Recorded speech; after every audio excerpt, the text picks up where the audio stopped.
Hey guys, welcome back. In this video, we are going to see a working demo of inventory management system in Appian.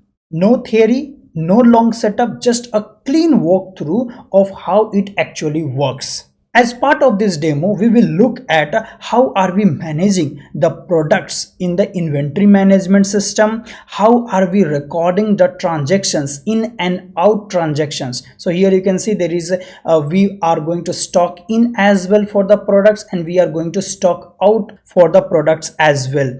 And we are also going to calculate the real-time stock calculation for the products as well.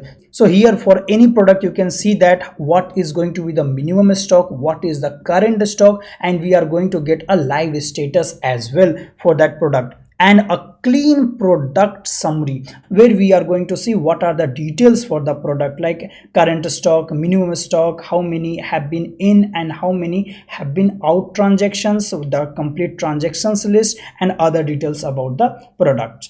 So here is how it works. So we have a dashboard for the inventory management system. So here you can see we are showing some of the KPIs here, like how many total products are there in our system, how many products are currently having the lowest stock, and what is the total stock in our inventory as of now. And in this one we are also seeing what have been the recent transactions in our inventory system. So here you can manage the different products here. You can add a new product as well from this action here, and we can view the existing products as well. The most interesting part is the transactions here. So as of now you can see here, let's say that let's take an example for one of the product here. So I am going to the product screen, and as of now cricket bat is out of stock. So we are going to procure some of the cricket bats. So we will go into the transactions here, and I will add a new inventory transaction, and this time I am going to in for the product here. So I am going to write here cricket bat. Once I selected a cricket bat, you can see here it shows that how many is the current stock in the system. There is 0.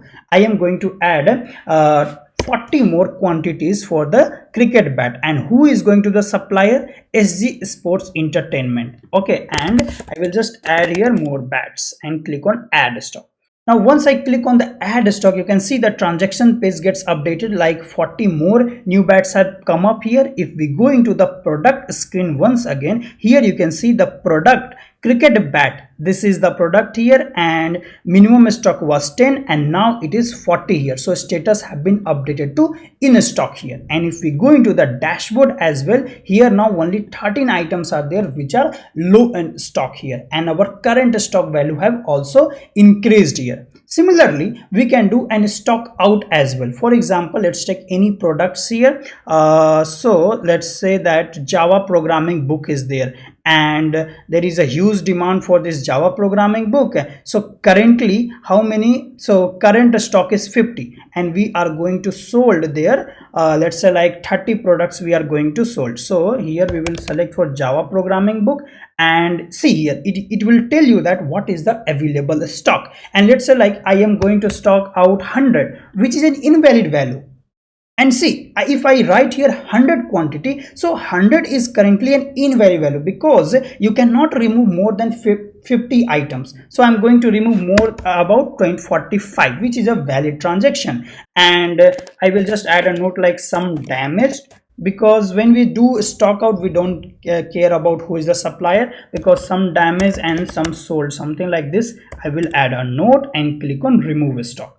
And once we remove the stock from there, we are going to see that the Java programming book is now on the low stock once again. And in our dashboard as well, our KPI is going to show us that number, that it is a low stock, and our total stock also got reduced. And here you can see the out transaction for the Java programming book as well.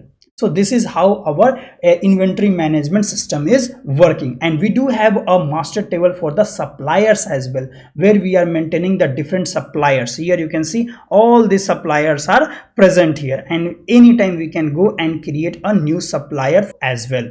So I hope that this is clear to you, and this is just a demo. I will be creating a full step-by-step tutorial where we will build this application from scratch, And later on we will also add more smart features as well, like audit trails, inventory alerts for low stocks as well, and other enhancements are also in plan. So if you are interested in building a live application like this, so make sure to stay tuned. We will shortly come back with a full demo. That's all for now, guys. Thank you.